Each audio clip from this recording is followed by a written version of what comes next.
Hey, Bird fans, you're listening to the Bird Fans Forever podcast with Jon Pemberton, Jon Diener, and Steve Thate. Go Birds!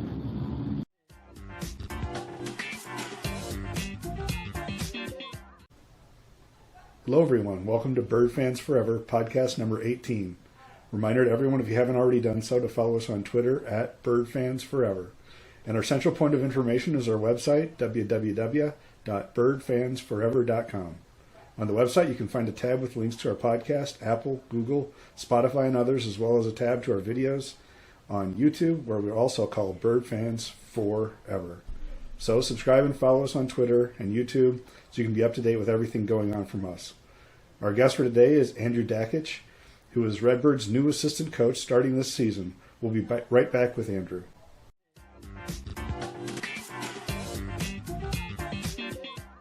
Hello, and this is Bird Fans Forever podcast number 18 with Coach Dakich. So, Andrew Dakich. So, we're talking today with Coach. He is a current coach. This is the first time we've done somebody within a couple of years at ISU. He is a current coach at ISU, so this is going to be awesome.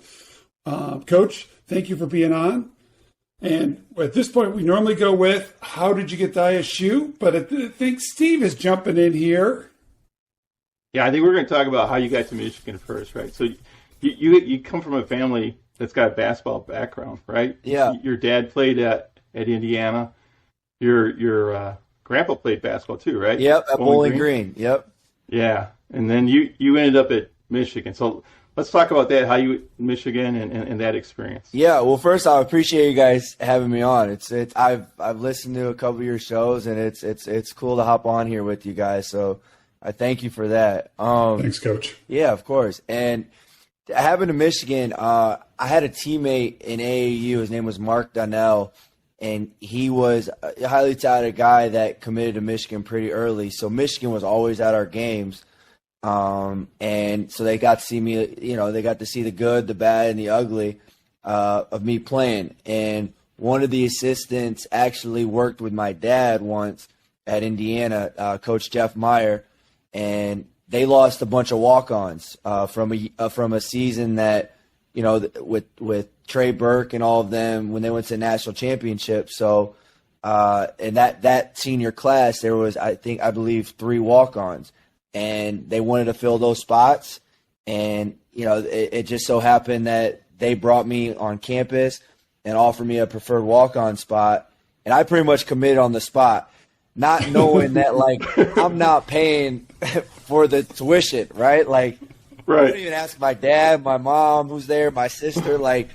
It's yeah, this sounds great. Let's do this. And man, it was the best decision I've made, to be honest with you, at that time, because I as a prefer, you play and you want to play, and I knew that I was going to be at the low end of the totem pole, because that's just our reality as a walk-on. And I eventually ended up getting to play at Michigan, and I had some really good teams at Michigan.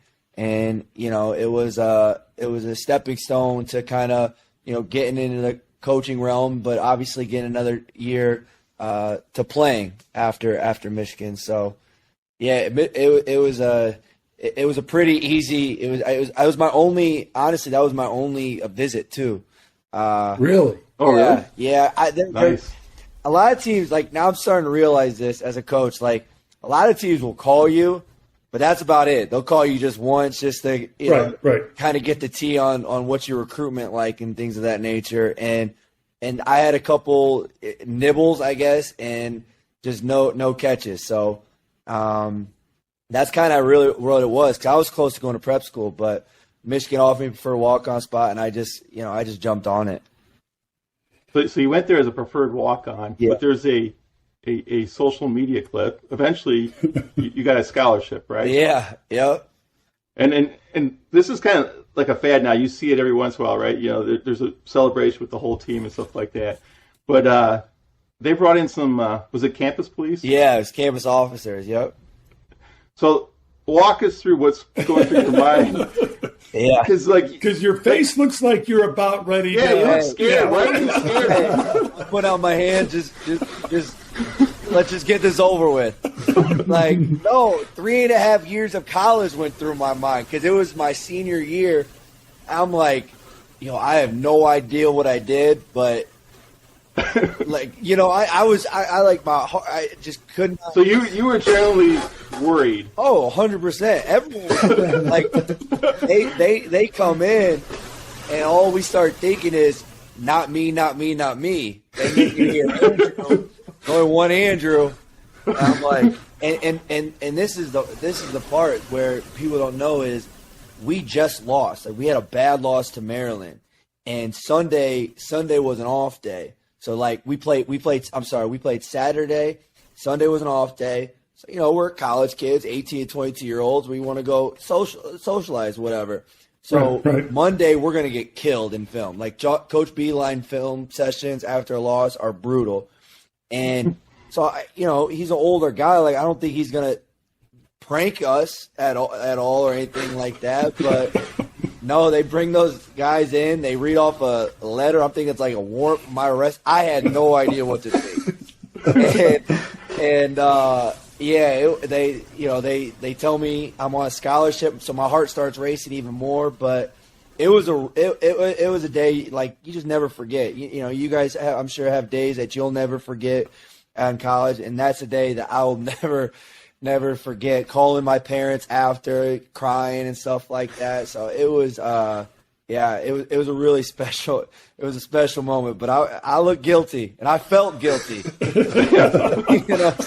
yeah, that's what it was. Because they show that film and you look white, scared, pale, and then they give you an announcement, and that whole team just erupts, and you can just tell it wasn't canned. Like no one else in the players, at least from the players, they didn't know what was going on. No, they were all scared too. Like if you look scared. in front, there's a kid, Xavier Simpson, who actually ended up being a really good player at Michigan. He's looking behind me, and he still had he's the only one not cheering. And I always see was Xavier upset of something? Like he was on scholarship, play rotation. And Xavier told me later, it's like, yo, Doc, I just didn't know what was going on. I see cops, I'm just, I just freeze, I black out. So, he's literally right in front of me and looks back, and it's just blank stare. I think he was more nervous than me, so. No, it was great, and it was genuine from our players, and they were very appreciative, and it was a fun day. And honestly, it turned our season around because we were struggling for a little bit, and I think Coach told me later on he wanted to lighten the mood because we thought we were all tight, whatever. Coaches thinking of different things. So I was happy.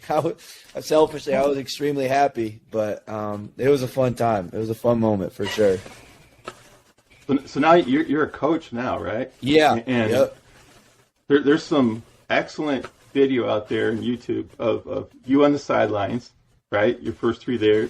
Yeah. 3 years Michigan. there. Yeah. Yep. At Michigan, showing some awesome moves after some made baskets and stuff like that. So we'll be showing some of that footage too. It would be playing soon. I haven't seen it in a while, so I'm gonna have to tune in and see it. That's funny. So did you have different dance moves for every game? No, you know what? It honestly was. It was not choreographed, and people thought it was not choreographed at all. It was you're at the end of the bench. It's my first time being at the end of the bench. I don't want anyone to see yo, I think I should be in. No, you're a team player. And I'm on a really good team. I know I shouldn't be in right now. There's self-awareness there too now. Right. And, so I just kind of showed my expressions. Now, when it started to kind of catch waves, I think it was all right, so people are actually paying attention.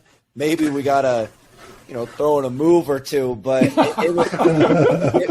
I swear to you, because people have asked me, it was not choreographed at all, even though it somewhat looks like it, but it wasn't. So is the ISU coaching staff gonna have to hold you back? Yeah. Is this something that's gonna happen? Yeah. No. Home opener, we get the opening tip, we go down and score. Do I turn and look at you, or do I watch the player? Hey, yeah, right. Yeah. Which one's the camera gonna be on too? They're gonna, no. I'll show those dance moves after every win though, because winning never gets old, and it's a fun thing, and you cherish every single win, like regardless of who the opponent is. So, amen, Coach. yeah. So I might bust a move once or twice after a win for sure. Well, we have a tradition at the home games, right? The team stands in the student section, they sing the fight song and stuff like that. So we expect you, after those wins, to be busting your dance moves in the student section. 100%. Find the frat house, find the frat guys in there, and absolutely have a time with them. But I didn't know we did that. That's awesome, though. Yeah. Really cool. So, Coach, there's a lot of great rivalries in college. You got Bradley, ISU in the Missouri Valley, USC, UCLA. In the Big Ten, probably the biggest rivalry is Michigan and Ohio State. So you're at Michigan for 3 years, and then somehow you make your way to Ohio State. So tell us how that happened. Yeah, so I did all 4 at Michigan, and I got to redshirt a year, which gets taught. Yeah, so I did all 4, but beside the point, I did transfer from Michigan to Ohio State.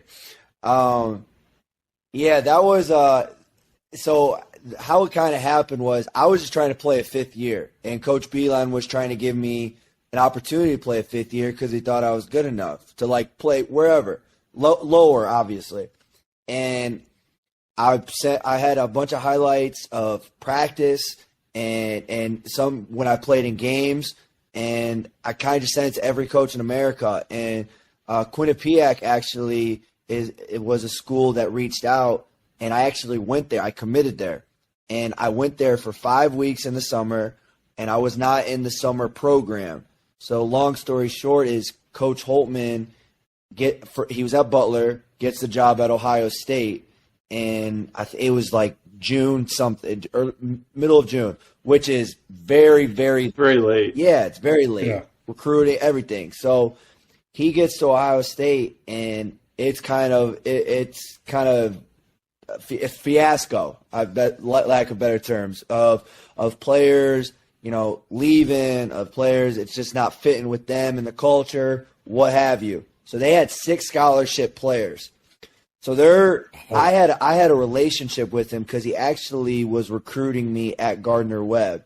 And Butler's in the back of he knew who I was because Butler was close to where I grew up, what have you. And he reached out to my dad and asked where I was. And I was at Quinnipiac, and I got to be able to transfer to Ohio State because I was not in a grad program.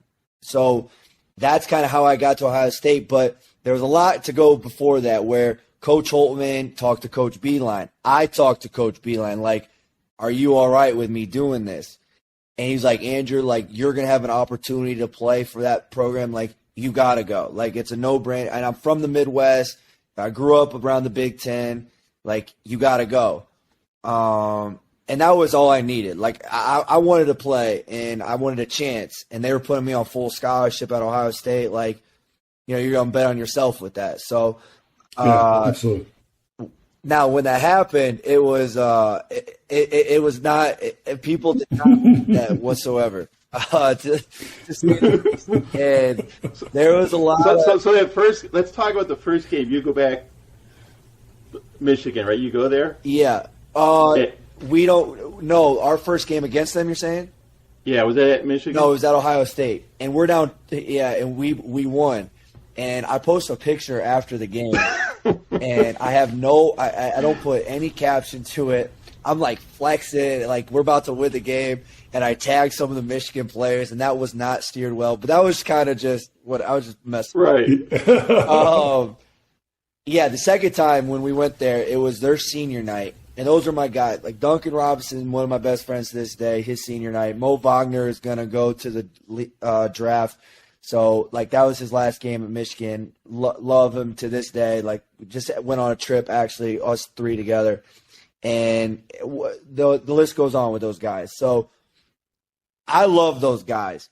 But those fans, they don't love me.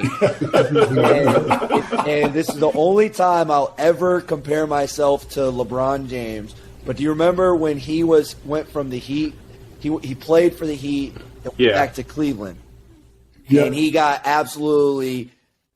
It was awful. Every time I touched the basketball, the entire crowd booed me.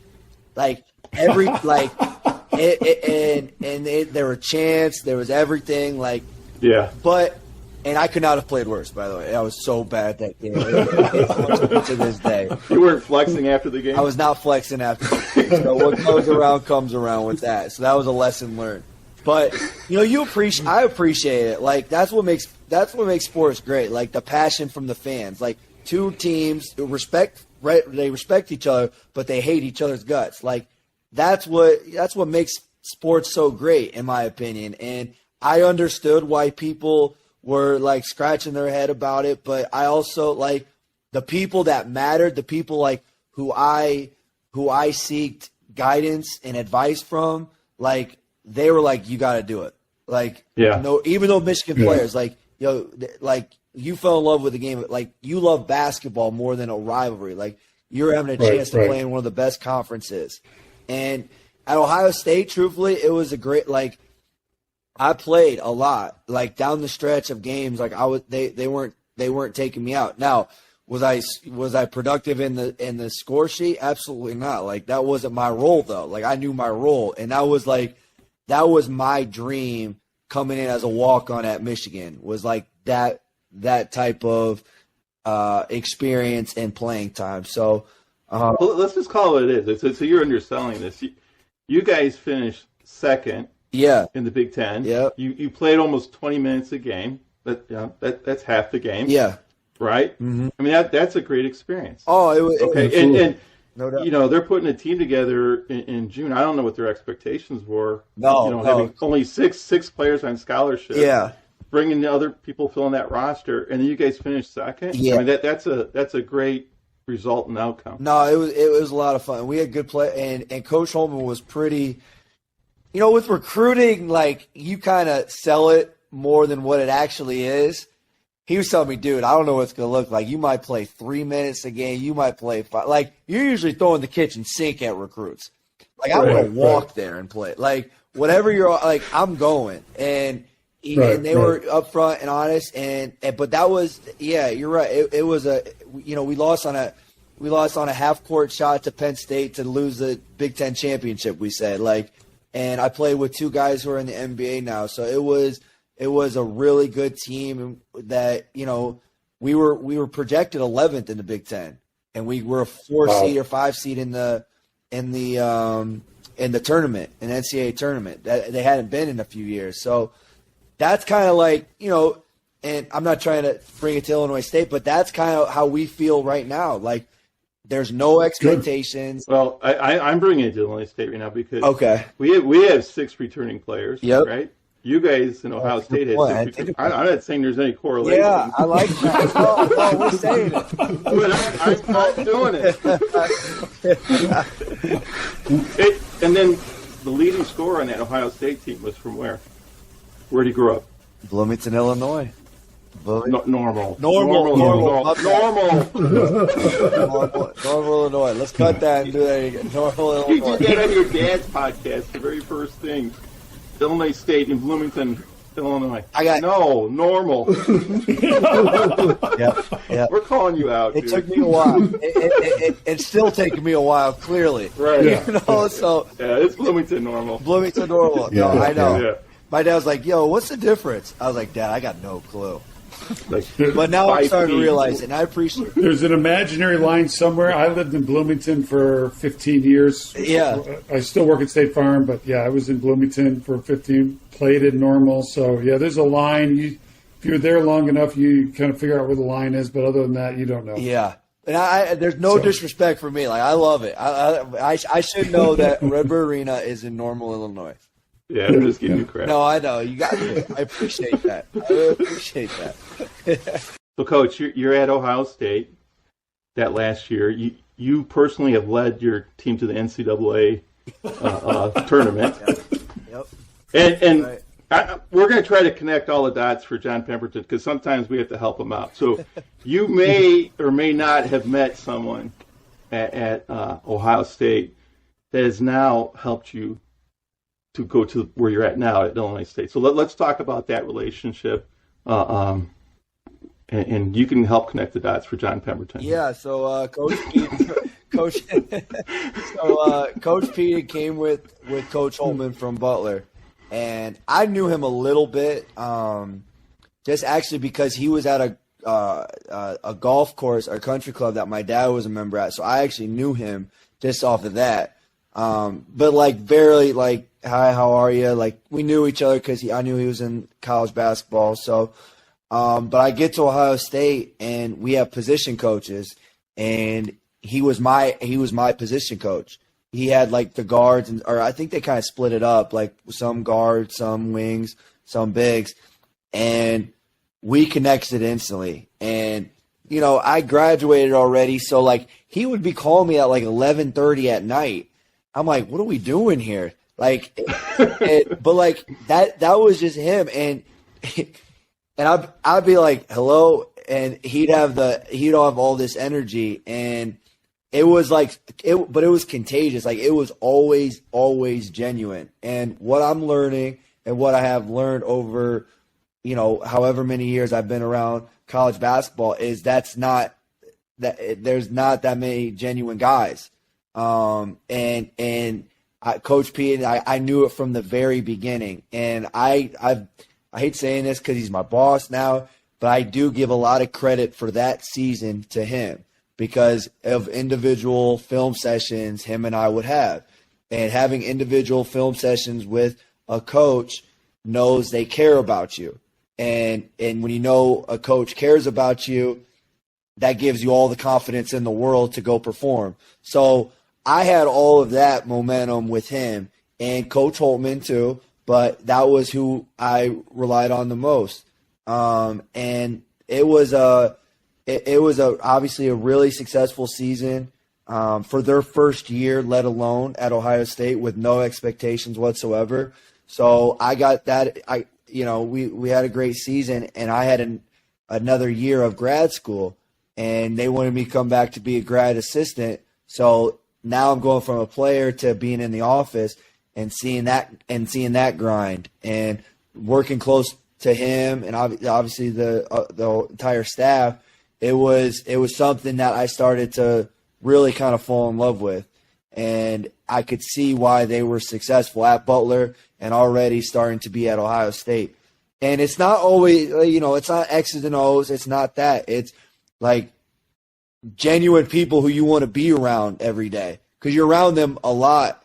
And for sure. And Jon, it's like there could be toxic environments where you don't want to be around that person after a bad day. Like, right. But that wasn't the case. It really wasn't. And like a late day in February where, whatever. But that's what I got from that. And I was there for a year as a grad assistant, and then I actually left to go to Elon, who actually was another assistant from Ohio State who got the head coaching job. His name's Coach Mike Schrage for 2 years. So that's kind of how, and then Coach Pete. Do you want me to keep going about the? Yeah. Yes. So, hell yeah. Right. So we got the drum roll. We're going into this now. So I mean, when Coach gets the job, are you immediately reaching out, or? Heck yeah. We heard Coach Lowenthal, my coach, said, hey, I saw Coach Bender, right, who will become my head coach at the Final Four, and I went up to him, and Coach Lowenthal went up to Coach Bender and said, I heard you're on the short list. He goes, I am not on the short list. He goes, well, if you're on the short list, I want a job. Yeah. Right? And then a couple days later, he gets a phone call and says, hey, I'm in L.A., and Coach Lowenthal's like, it's 6 a.m. in the morning. You're not in L.A. He goes, okay, I got the job. You want to be, and I'm offering you the assistant. And he's like, can you meet me in Normal? And he was in Quincy, 4 hours south. He's like, can you be in Normal in 8 hours? He goes, heck yes. Yeah, so, I'll figure it out. I'll figure it out. So that's how does that work with you? Right? So, kind of similar. So he gets the job, and a very, very like you don't see that. You don't see how he gets it. Like, it's during the year. Like, that only really happens in college football, like before a bowl game. And he gets the job During the Missouri Valley Conference tournament. Yes. Yes. Yeah. We're at the game, and all of a sudden it's like, we got a new coach. Right after The game is over. Yeah. 30 minutes after, and we got a new coach. Yeah. Right. Yeah. And they didn't even play their tournament yet. Like, their tournament's the next week, the Big Ten tournament. Yeah. Like, Yeah.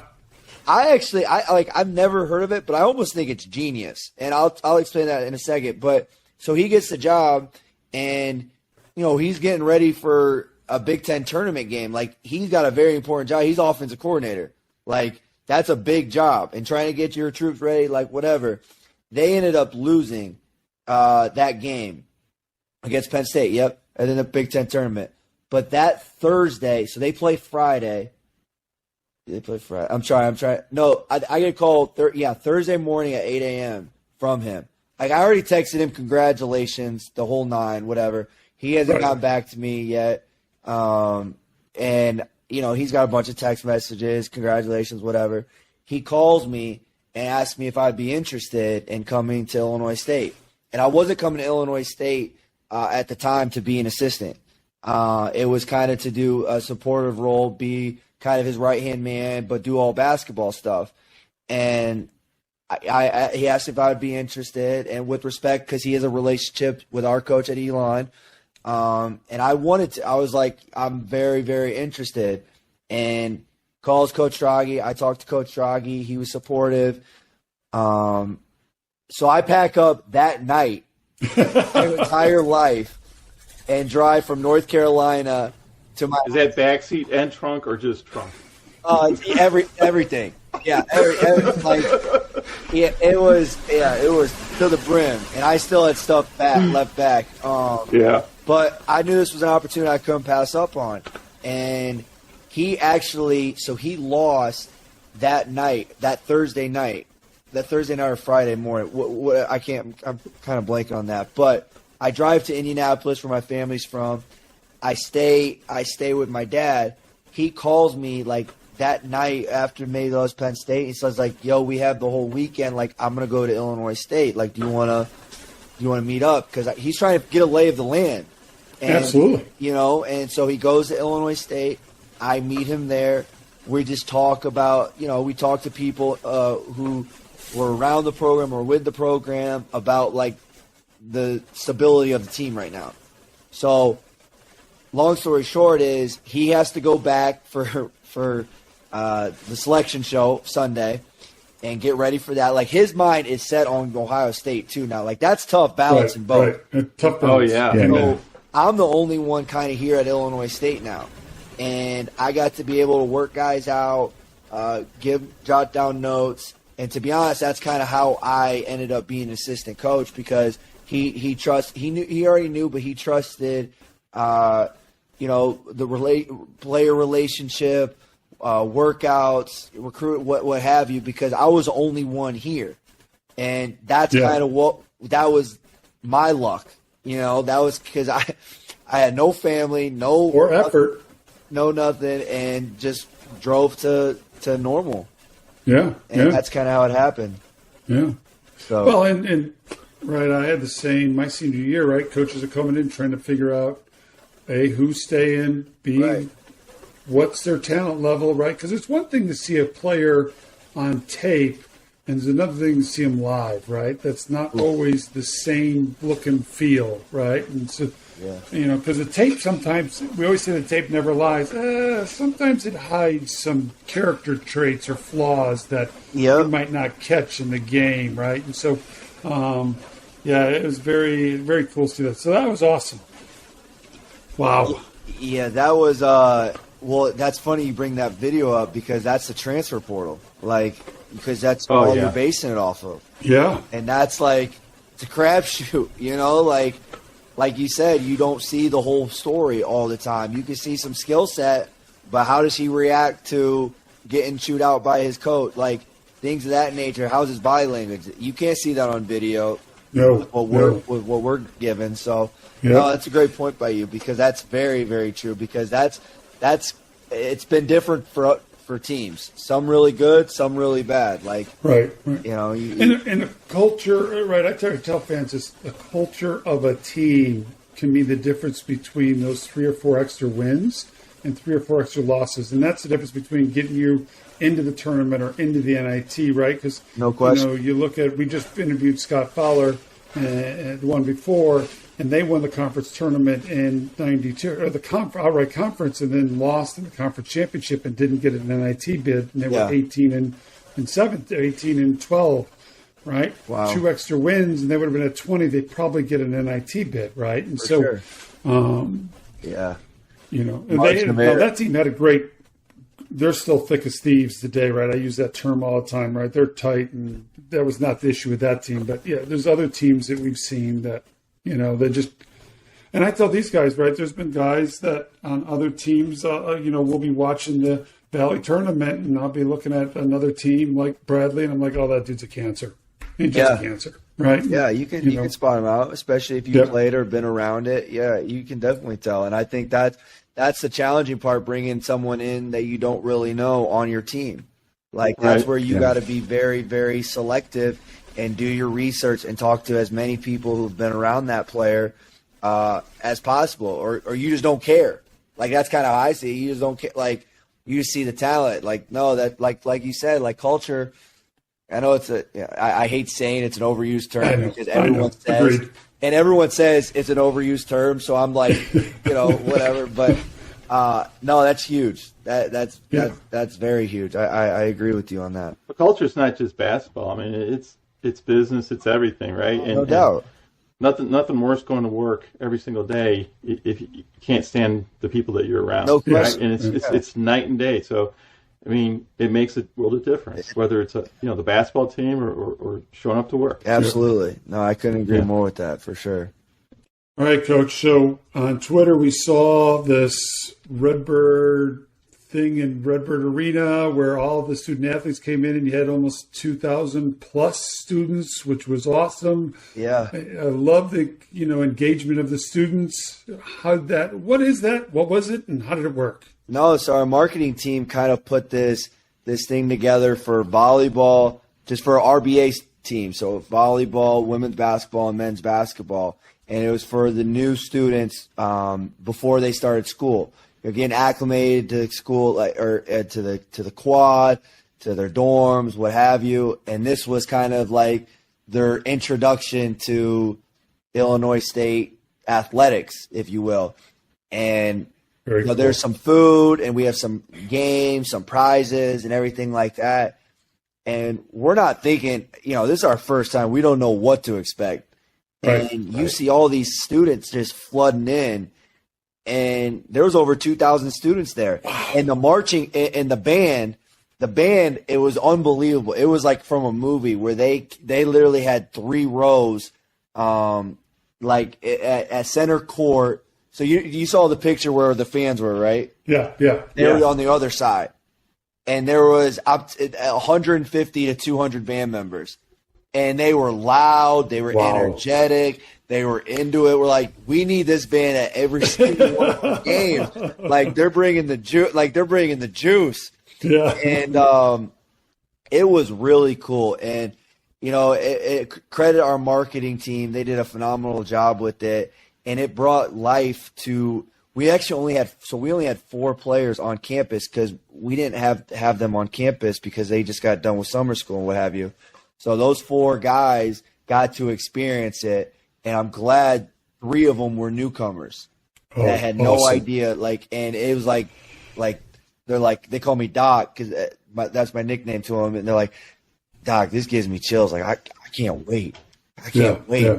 It gave me chills. Like, it gave our coaching staff chills because of that energy. Everyone's coming to school for the first time. They're all excited. But to have that kind of – it was really cool for, credit like our volleyball team and our women's basketball team. They're coming off championships. Yeah. Like, so they got their trophies. Like, they're bringing out their trophies. Like, and now the 2022-2023 women's basketball team, the 2022 women's volleyball team, they're bringing their trophies. Like, that senior class in volleyball, they're going for a 4-peat right now. Yeah, so they got 3 trophies. We're the last team to get introduced. And we're like, yo, can we borrow one of these trophies? This is kind of like, dang, like this is tough. But hey, Coach Doc, I had a trophy sitting in the case. You could have gotten. We could have used it. We would have used anything. We would have used anything that guy showed because. Yeah. But like respect to volleyball and basketball, women's basketball don't get the attention like as men's basketball does. But they got that attention, and they deserve that attention. Like it was really cool that all three teams and staffs got to experience it. Something they'll definitely, that gets them even more motivated before the season even starts. So it was really. And it's so smart of the athletic department, right, to create that engagement and get those new students involved right from the start. It makes a difference, right? Because you go there, you have this positive experience. What are you going to do? You're going to go to the next football game. You're going to go to the volleyball game. Their season started no up. Question. That's awesome. Yeah, it was. You're totally right. It was awesome, and it was just cool to see. Like, and it was like a fan engagement. So like we would bring fans and do a relay race or have a 3-point shooting contest against one of our. Very cool. And a half court shot. So. It was cool that we brought them into it as well. But you're right. It will draw them to want to go to the next sporting event. No question about that, for sure. Right. And so you guys played, right? And John and I, we attended, right? And what's wonderful now is you can see all the football games, the basketball games. You can see volleyball games. They're all streamed, right? Yeah. And that's wonderful. Like we live in the western suburbs. If we can't make it down there, we don't miss the game, right? It's streamlined. Yeah. Yeah, but you do have season tickets, so make that known. Yeah, right? But I go to every game. And why do I go to every game? And my wife laughs at me. Like, we drive down hour and 45 minutes, 2 hours, every game, and come back. And she comes down with us. We go down there because it's an event. Right. And when that arena's rocking, it's not like sitting at home watching it streamlined. No. You don't get that feel. Amen. Right? And it's 10 times better when the students are there. Oh, yeah. They make it rock, right? Yeah. We're old. We always laugh about this. It's like, but what gets the old people out of their seats? The students get the old people out of their seats. No doubt. Exactly. That's awesome.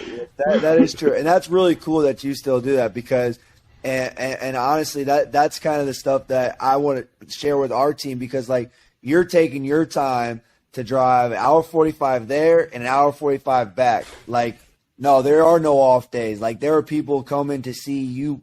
It's an event. Like, they're coming to see you, and they care about this university. Like, that's something that, it should be addressed, and it should be prideful for our guys because they're taking their time to come see you. And that's really cool that you even do that. But you're right. The students definitely – the students definitely help with a lot of energy. But the old timers, I'm not old, like the older folks. Older folks make it go though too. They definitely make it go. I was gonna say I feel really old now because no, hold on. How are you? 27? I'm 28. I just turned 28. 28. Okay, 20. You weren't even born when I was in college. Okay, now we got coaches I know. that weren't even born when I was in college. That makes me feel I know. Hey, Steve, you want to feel older? Yeah. So if he's 28, he graduated in 2013, correct, Coach? High school I graduated in 2013. 2013. Yep. My oldest daughter graduated in 2015. I know you two have kids that graduated before that, right? Yeah.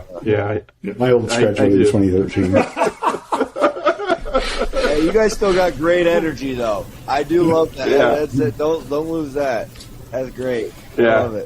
I love it. So besides that, I got to give kudos to the coaching staff though too, and the other coaches in athletic. I mean, you guys have been really engaging on social media. I mean, you guys brought back former players. Coach Peden did, right? And you guys had Zoom meeting. Had them on a Zoom meeting and stuff like that. And so I just think it's been great to see, like, the energy that's starting to build up, right? I mean, ultimately, the women's programs have had success, and we have to give them kudos and stuff like that. And we want the men's programs to have success too. Yeah. But it starts by being engaged creating that energy, and then yes, the results ultimately will drive the fan base. No, for sure, and it's fun to have engagement with people from different sports, because you get to see them and you know what they're going through. Like, you know that with recruiting, with fans coming to games, with game plans, like we're a part of it. Like, we want them to succeed just as much as they want us to succeed, and you build a bond and relationships, and it's really cool. Like, when we got here, like how many staffs from the athletic department, marketing team, compliance, coaches from different teams, like just like accepted us and brought us in, took us to dinner, like told us like, whatever we needed to know about Illinois State. And that's another reason why you do it, because you build relationships and you're one of those diehard fans in the crowds. Like that, right. and it's fun for us because like we like going to the game. We like watching the volleyball team because we see them practice every day. Like the women's basketball team because we like their staff a lot, and they've obviously had success last year. So it's fun to be a part of. It really is, and I'm glad that I'm just a part of this university and this athletic department for sure. So you mentioned the women's basketball team had some really good success last year. So as a coaching staff, you're sitting down. This is your first season. You got 6 returning players, 6 new players on scholarship. You got some walk-ons. Mm-hmm. So collectively, like, what do you guys define, or look at this upcoming season? What do you define as success? Yeah, I think Coach P has done a really good job with a term we used earlier is like culture, and trying to have, we call it like the most committed locker room in the country. Like, because there's different players from different places. Like, are you guys going to have egos? Or are we all going to come together and try to turn this thing around quick? Because we've seen it done. We've seen it happen quick, and I think it's kind of it's obviously a day by day process, a month by month, and what have you. But like, if we just kind of see like what we preach is translated in practices and games, then we'll live with the results. And usually the results are in our favor.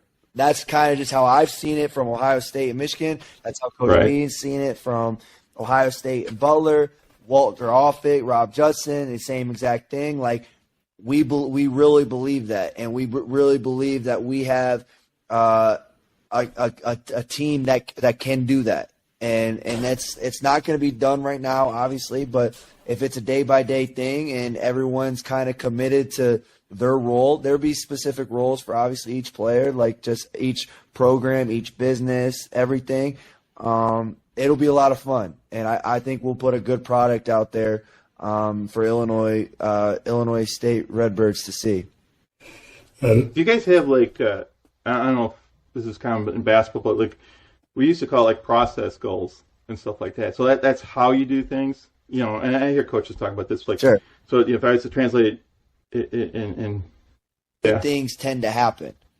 I obviously doing the things you said, but getting outside yourself along with that, like taking a guy out to lunch for like just like the smallest things that add up, I think go a long way and end up having success for sure. Like I said in the beginning, I really appreciate you guys having me, and this is a really cool thing where Illinois State athletics, men's basketball means a lot to you guys, and to bring former players, bring former friends, colleagues, whatever, is something that like I would love to do with my friends and like guys who I went to school with. And I think it's really cool what you guys do, and I've been able to listen, and I just appreciate your guys' support, and hope we keep getting those support. We're undefeated right now, so everyone loves us, but in those dark days in January or what have you, like, we need everybody. And that's what Illinois State is, what I feel it can be about. So I thank you guys for having me, and I look forward to eventually meeting you guys and seeing you guys in person in that Redbird Arena. Yeah. Coach, be careful wishing for your own podcast, because there are some stories, as you will attest, that have come out about myself when I played that I didn't want to come out, like defiling Colorado's University Stadium, right? So that's one I didn't, when you're sick and have the runs and altitude poisoning. Oh, man. Yeah. Nothing stayed in either side, right? And so having my poor manager tell that story was humbling. Humbling, sure. But that's funny.